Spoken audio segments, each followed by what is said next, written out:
En 1977, le cinéaste Jacques Thévaux réalisait un documentaire dans le petit village de Pinsec, isolé dans le Val d'Anniviers. Le village est construit sur une arête entourée de combes raides. Il a été érigé ainsi pour protéger les maisons des avalanches. On dit dans la vallée que Pinsec est pentu, à tel point qu'il faut ferrer les poules. De par sa situation, il est le seul village qui a passé le XXe siècle sans connaître de modifications importantes. Le cinéaste a dressé le portrait de la vie quotidienne d'une femme célibataire, Rose Monet, la dernière paysanne active du village. Rose de Pinsec avait 65 ans lors du tournage. On la voit durant les durs travaux de la campagne, tout au long des saisons. Sa vie entière, elle l'a vécue au village. Non, c'était Pinsec, on ne quitte pas. Le film est le témoignage des conditions de vie d'une époque, et plus particulièrement de la condition de la femme dans les vallées latérales. Les femmes travaillent sans cesse, sans répit, du lever au coucher du soleil. Leur rôle est très en retrait de la société, les gens importants du village étant les hommes. Alors j'ai commencé à soigner les vaches à 15 ans, ça fait maintenant 50 ans. Et puis j'ai toujours fait ce travail, j'aimais bien le faire.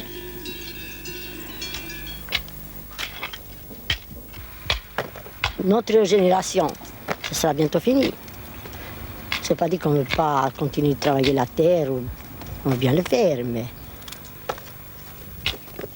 Le portrait dressé dans ce film est-il représentatif de cette condition féminine ? La vie de Rose de Pinsec, c'est une illustration de ce qu'était réellement la vie quotidienne des femmes dans les vallées latérales valaisannes. Marie-France Vouillot-Burnier est historienne indépendante. Dans ses travaux sociologiques, elle a mené diverses recherches sur la santé des femmes. Elle est membre fondatrice de l'association Via Mulieris. La vie quotidienne des femmes de l'époque, elle la connaît bien. Durant la jeunesse de Rose, cette vie était bien différente. Les femmes ne sont pas des femmes d'intérieur. Les femmes sont des femmes qui vivent à l'extérieur. Elles sont des femmes d'extérieur. Je veux dire, elles font les foins, elles s'occupent du bétail, elles lavent à la fontaine. L'espace public est occupé par les femmes dans les vallées latérales. Notre vocation, elle était comme ça, on ne peut pas la changer. Mais il faut être content de son sort, quoi. Puis on ne change rien de vouloir changer.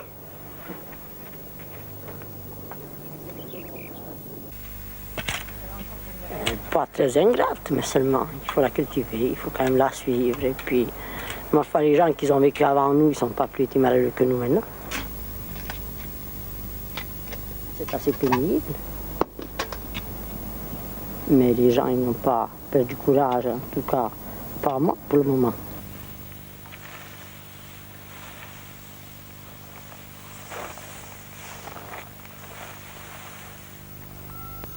Oui, j'étais l'aînée de 8 enfants.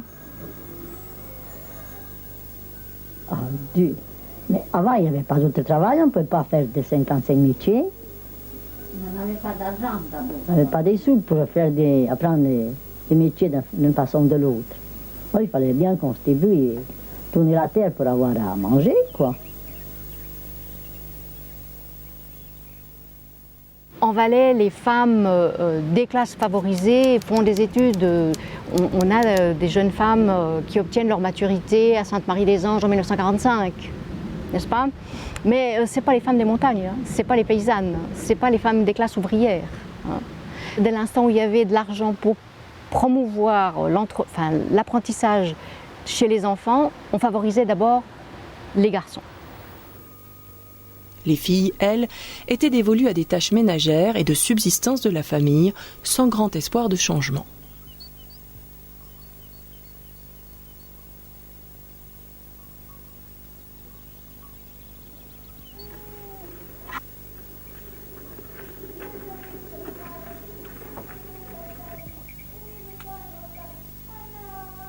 Moi, j'ai un seul exemple qui m'a été rapporté par une famille d'une vallée latérale. Arrivé à 80 ans, les garçons me disaient « mais c'était pas normal, notre père n'a pas agi correctement par rapport à nos sœurs. Et les filles elles-mêmes disaient mais c'était incompréhensible. C'est aussi pour cela que les femmes des vallées latérales ont cherché l'autonomie. Mais elles se sont battues pour obtenir une certaine autonomie, une certaine indépendance, aussi l'indépendance financière bien sûr. Dans l'immense majorité des cas, c'est la carrière de l'homme qui est privilégiée, au détriment de celle de sa partenaire. Ce choix va de soi sans qu'il soit possible d'en débattre. C'est pas tout faux qu'on dit que les hommes ils portent les pantalons puis les femmes font le travail. C'est pas tout faux. Pas d'accord?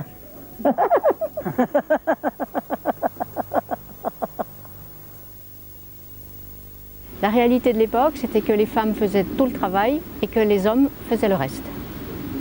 La dureté de la vie, c'était le fait que les femmes travaillaient du lever du soleil au coucher du soleil. Il n'y avait jamais pour elles de moment de répit. Elles travaillaient sans cesse, sans arrêt, et on leur disait, elles apprenaient ça depuis enfant, qu'une femme n'avait jamais de moment où elle ne pouvait ne rien faire de ses mains. Il y a toujours une répartition des tâches dans le fait que les femmes s'occupent de la vie quotidienne dont les hommes ne se préoccupent pas du tout. Sonia se rappelle de ces conditions de vie difficiles vécues durant son enfance. Mais c'était extrême, mais elles n'avaient pas le choix. Je veux dire, quand je l'entends dans le film, je pense à ma grand-mère paternelle. Pour eux, c'était la vie. Il fallait subvenir aux besoins de soi-même et de la famille, si on en avait une. Mon activité principale, c'est paysagiste, avec un mandat particulier, oui, pour le jardin alpin de l'hôtel Weisshorn. Bonjour, merci. Eh bien, je suis en train d'entretenir... Sonia Martin travaille à temps complet dans la vallée. Elle est l'exemple typique d'une femme qui a réussi à s'épanouir professionnellement dans une vallée latérale. Elle rencontre les touristes curieux de ces plantes alpines, part à la recherche d'essences rares de la région. Durant la saison d'hiver, elle est professeure de ski. Et voilà.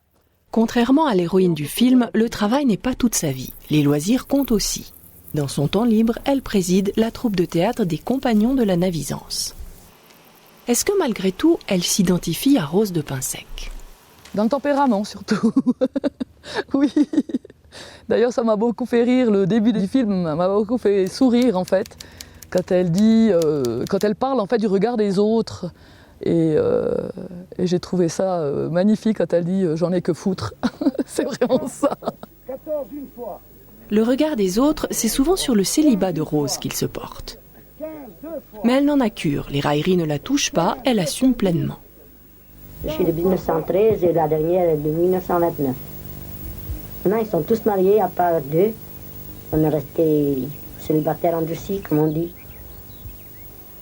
Oh mon Dieu, moi j'ai toujours l'habitude de dire que le corps est plein de diables. Oh, le corps est plein de diables, et puis, vous voyez, ces choses qui passent, et puis... Les familles sont nombreuses et les filles, il faut qu'elles trouvent des maris. On se marie aussi tard. Les mariages, disons, c'est assez régulier entre 25 et 30 ans qu'on se marie. C'est aussi une manière d'avoir moins d'enfants.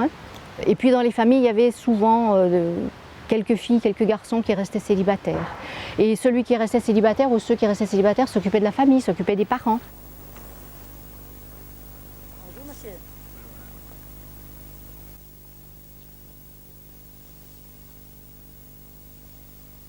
Avant, déjà, il fallait finir les tâches et puis ensuite, eh bien, éventuellement, rester un petit moment à écouter la radio, s'il y en avait eu une, et puis tricoter. Ça restait quand même dans le besoin du quotidien. Il fallait des chaussettes, des pulls en laine, il fallait repriser.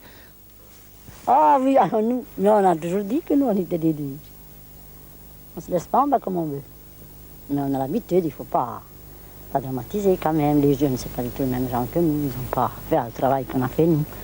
D'ailleurs, il ne faudrait pas qu'ils reviennent vraiment à falloir travailler comme on a travaillé. Ah mon Dieu, c'est dur. C'est dur, vous savez. En cela, je la trouve remarquable. parce qu'elle n'a pas cette attitude de dire moi j'ai eu la vie dure, il faut que les jeunes aient la vie dure. Au contraire, elle dit moi j'ai eu la vie dure, mais c'était regrettable d'avoir une vie aussi dure que je l'ai eue. Et vraiment, les jeunes générations, c'est bien qu'elles aient une vie plus simple, plus facile. Même si cette vie rude semblait devoir se perpétuer à l'infini, les changements sont arrivés dans la vallée, notamment avec la construction des barrages. Les paysans deviennent alors ouvriers, l'argent arrive dans les foyers, les mentalités évoluent. Qu'est-ce qu'on va faire de cet argent? Et c'est là, disons, que se jouent les changements fondamentaux dans la vie des paysans des vallées latérales. Parce qu'avec cet argent, on va faire plusieurs choses. Mais la première chose, ils vont améliorer leur logement. Jusqu'alors, on habite dans des logements qui ont une cuisine et une chambre. À Hérémence, par exemple, elles nous disent mes parents ont ajouté une pièce pour les filles. Avec les progrès dans la société, l'État prend conscience de l'importance de la formation pour tous. Les grands changements interviennent quand même dans les années 60, surtout au moment où, au niveau du canton, il y a une prise de conscience importante de la scolarisation des enfants, qu'ils soient filles ou garçons, mais surtout où l'école passe de 6 à 9 mois. À partir de ce moment-là, la formation des filles change. Rose elle-même les voit, ces changements, et surtout, elle en est heureuse. Rose voit la société évoluer autour d'elle, mais à son âge, cela ne la touche pas. Elle conserve sa manière de vivre. Pourtant, des changements, il y en a eu. Il y en a eu beaucoup. Avant, c'était du travail de labeur et il fallait travailler pour survivre. Aujourd'hui, on travaille aussi pour accéder aux loisirs, aux voyages, à la culture, à beaucoup de choses à travers le monde.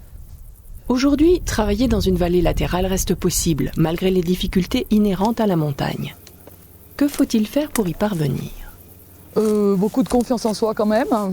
Je crois que le marché du travail, il est difficile partout où on va. Après, quand on décide de vivre dans un milieu comme la montagne, eh bien, il y a des compromis à faire. On n'a pas tout à disposition. Le développement durable, ce n'est pas seulement des mots, c'est aussi de la réalité à vivre au quotidien. Et je pense que dans les vallées latérales, ce quotidien-là est encore plus difficile à mettre en œuvre. Le film Rose de Pinsec a immortalisé une femme qui a accepté sa vie de labeur sans rechigner, se satisfaisant de sa condition et trouvant dans son quotidien une part de joie de vivre qui l'a maintenue en bonne santé toute sa vie. Courage et abnégation. Peut-on dire que la condition de la femme, c'était mieux avant ? Non, clairement. Mais on ne doit pas aller dans les extrêmes au jour d'aujourd'hui. C'est beaucoup mieux maintenant. La condition des femmes est bien meilleure aujourd'hui.